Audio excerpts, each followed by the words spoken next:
प्रिय विद्यार्थियों, बीए द्वितीय वर्ष के संस्कृत विषय के प्रथम प्रश्न पत्र में निर्धारित अभिज्ञान शाकुंतलम का हम अध्ययन कर रहे हैं। तृतीय अंक तक का अध्ययन हम कर चुके हैं। आज चतुर्थ अंक प्रारंभ करेंगे। विद्यार्थियों, अभिज्ञान शाकुंतलम का जो चतुर्थ अंक है वो अत्यंत महत्वपूर्ण है। कहा जाता है नाटक काव्येषु नाटकम रम्यम तत्र रम्या शकुंतला तत्रापि चतुर्थो अंकः तत्रापि श्लोक चतुष्टयम कि काव्यों में नाटक सर्वश्रेष्ठ माना जाता है और नाटकों में अभिज्ञान शाकुंतल सर्वश्रेष्ठ है। अभिज्ञान शाकुंतलम में भी चतुर्थ अंक श्रेष्ठ है और वहाँ पर भी 4 श्लोक श्रेष्ठ हैं। तो इस प्रकार हम अभिज्ञान शाकुंतलम का जो श्रेष्ठ अंक है, श्रेष्ठ स्वरूप है, उसका हम अब अध्ययन करेंगे और इसमें जो 4 श्लोक आएंगे उसमें हम उसकी चर्चा करेंगे। हमने तृतीय अंक में पढ़ा कि राजा दुष्यंत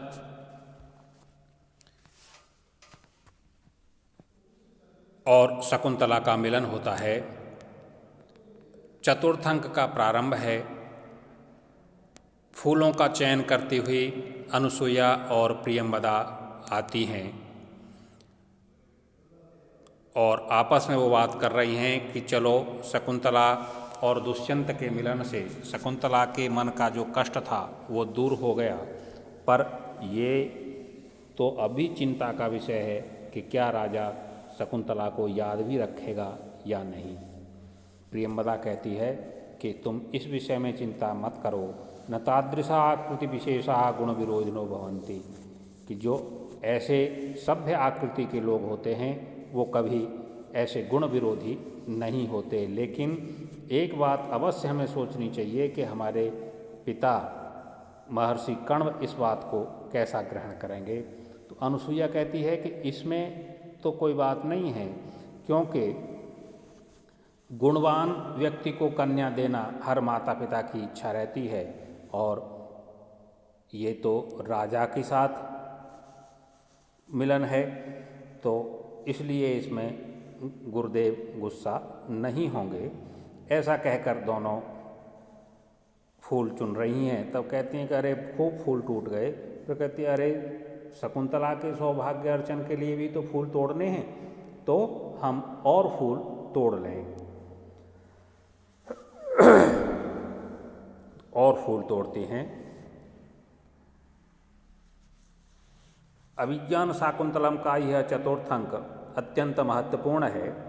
इसमें महर्षि कण्व ने भारतीय गृहस्थ जीवन के लिए बहुत ही सुंदर उपदेश दिया है। महर्षि कण्व ने जो शकुंतला को उपदेश दिया है वो भारतीय नारी के लिए परम उपदेश माना जाता है। नाटकीय दृष्टि से यह जो अंक है, इस अंक के प्रारंभ से पंचम अंक के 18वें श्लोक तक गर्भ संधि मानी जाती है।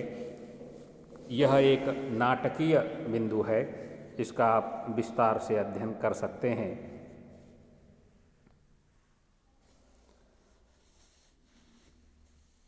नेपथ्य से आवाज आती है अयम भो, अयम अहम भो। अनुसुईया कान देकर कहती है अतिथि नाम इव निवेदितम, कि अरे ये तो किसी अतिथि की आवाज़ है, किसी अतिथि को होना चाहिए। प्रियंवदा कहती है कि ननूट जल सन्निहिता शकुंतला, कि आज अतिथि सेवा में शकुंतला की बारी है, वहीं कुटिया पर शकुंतला है।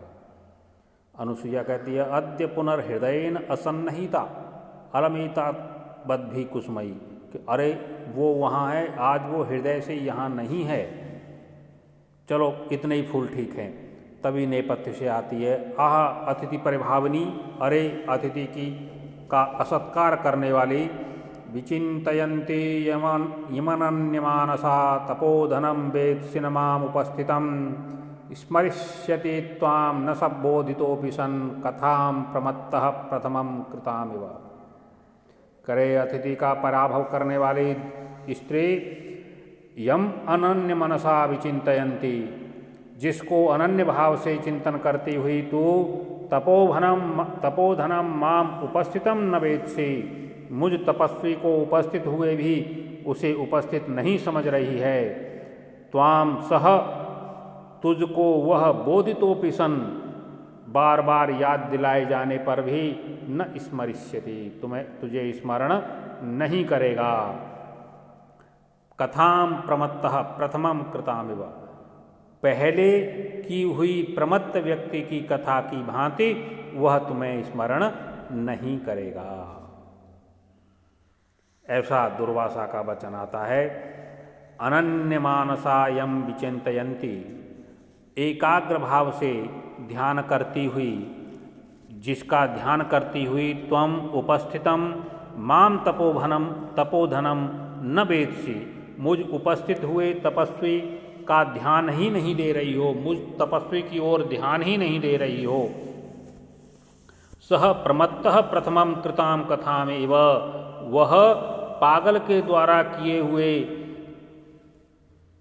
मदग्रस्त व्यक्ति के द्वारा की हुई पूर्व कथा की भांति बोधितापि सन, बोधित होने के उपरांत भी त्वाम न स्मरिष्यति, तुझे स्मरण नहीं करेगा। इस प्रकार दुर्वासा शकुंतला को शाप दे देते हैं कि तू जिस व्यक्ति को याद करने में मेरा अपमान कर रही है, वह व्यक्ति तुझे बार बार स्मरण कराने पर भी तुझे याद नहीं करेगा। ये कालिदास की अद्भुत कल्पना है। मूल कथा में कालिदास ने इस कथानक को जोड़ करके नाटक में एक नवीन आनंद उत्पन्न कर दिया है और इससे दुष्यंत के चरित्र को भी बहुत उदात्त बना दिया है। तो इस रूप में यह श्लोक और यह कथानक बहुत महत्वपूर्ण है। प्रियंवदा इस श्लोक में वंशस्थ छंद है और परिकर अलंकार है। प्रमत्तः कृताम कथामिव में उपमा अलंकार है, प्रसाद गुण है, वैदर्भी रीति है।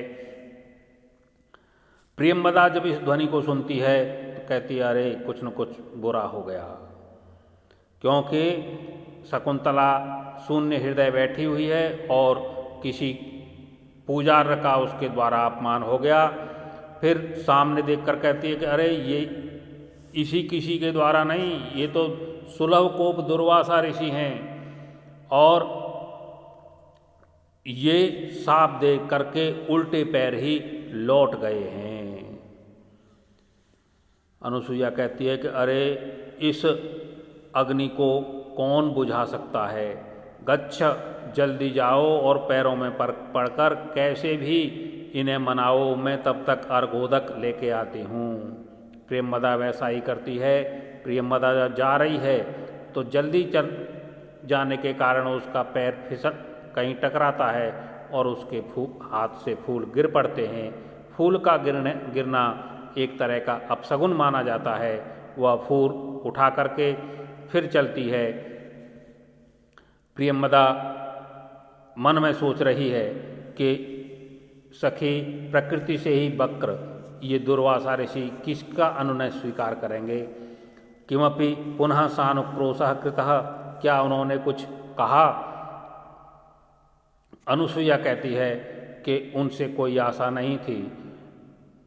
तदा यदा निवर्तेतुम नेच्छति तदा विज्ञापितो मया, जब वो किसी भी तरह नहीं लौटे तब मैंने कहा कि महाराज ये महर्षि कण्व की पुत्री हैं और इससे ऐसा अपराध पहली बार हुआ है, इसे क्षमा करो।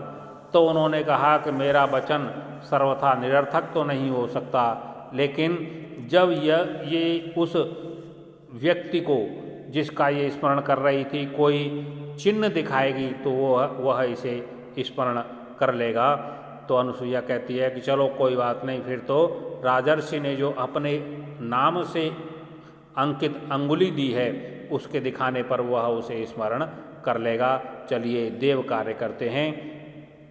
लेकिन प्रियंवदा एक बात ध्यान रखना, प्रियंवदा कहती है कि अनुसुईया एक बात ध्यान रखना कि ये बात केवल हम दोनों के बीच में ही रहनी चाहिए, हम और किसी को हम नहीं बताएंगे।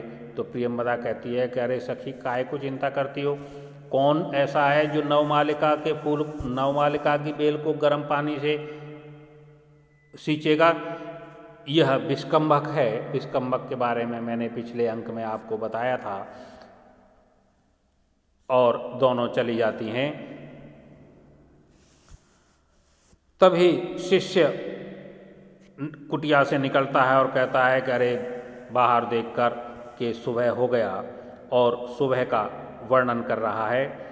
यास्ते कतोस्त शिखरम पतिरोषधीना आविष्कृतो अरुणपुरस्सर एकतोर्कः तेजोद्वयस्य युगपद्व्यसनोदयाभ्यां लोको नियम्यत इवात्मदशान्तरेषु एकतः औषधीनां पतिः अस्तशिखिरं याति। एक और औषधियों का पति चंद्रमा अस्ताचल की ओर जा रहा है। एकतः अरुणः पुरः सरः अर्कः, और दूसरी ओर अरुण को आगे किए हुए सूर्य भगवान आविष्कृतः आ रहे हैं। तेजोद्वयस्य, इस प्रकार दो तेजों का व्यसनोदयाभ्याम, व्यसन अस्त होने और उदय होने के द्वारा लोकः आत्मदशांतरेषु नियम्यते एव, लोक जो है अपनी अवस्थाओं को मानो नियंत्रित कर रहा है। जिस प्रकार लोक में सुख दुख आते जाते रहते हैं, इसी प्रकार चंद्रमा का अस्त होना और सूर्य का उदय होना, ये अपनी अवस्थाओं के परिवर्तन के द्वारा मानो लोक को नियंत्रित कर रहे हैं। ये महर्षि कण्व का शिष्य यहाँ सूर्योदय और चंद्र के अस्त होने का वर्णन कर रहा है और कह रहा है कि मानो जो मानव के सुख दुख हैं, जीवन के सुख दुख हैं, मानव के जीवन में हानि लाभ हैं, उनका एक रूप से ये वर्णन कर रहा है। और उस वर्णन में बहुत सुंदर उपमा दी गई है। स्वभावोक्ति अलंकार है, यथासंख्य अलंकार भी है, समासोक्ति अलंकार भी है, और इस श्लोक में वसंत तिल का छंद है। अंतरहिते शशिनिशैव कुमुद्मती मे दृष्टिं न नंदयति संस्मरणीय शोभा इष्टप्रवासजनितान्यवलाजनस्य दुःखानि नून अतिमात्र सुदुस्सहानि। और कह रहा है कि शशिनि अंतरहिते, शशि के छिप जाने पर, साएव कुमुद्मती, वही कुमुद्मती, संस्मरणीय शोभा, स्मरण करने योग्य शोभा वाली हो जाती है, अर्थात शोभा को छोड़ देती है। मे दृष्टिम न नंदयति, वह मुझे आनंदित नहीं कर रही है। नूनम, निश्चित रूप से, अवलाजनस्य इष्ट प्रवास जनितानि दुखानि, स्त्रियों के इष्ट प्रवास से उत्पन्न हुए दुख, अतिमात्र सुदुस्सहानि, अत्यधिक कष्टपूर्वक सहने योग्य होते हैं। यहाँ पर शकुंतला का जो कष्ट है उसे दिखाया जा रहा है कि शकुंतला जिस प्रकार चंद्रमा के डूब जाने पर कुमुदवती की शोभा समाप्त हो जाती है, उसी प्रकार प्रियतम के चले जाने पर स्त्रियों के लिए वह दुख बहुत दुस्सह होता है। और शकुंतला के प्रिय दुष्यंत क्योंकि इस समय चले गए हैं, इसलिए वह संस्मरण शोभा वाली हो गई है, ऐसा कवि कहना चाह रहा है। यहाँ पर वसंत तिल का छंद है, समासोक्ति अलंकार है, क्योंकि चंद्र और कुमुदनी के द्वारा दुष्यंत और शकुंतला का वर्णन किया गया है। आज इतना ही, कल पुनः अगला पाठ पढ़ेंगे।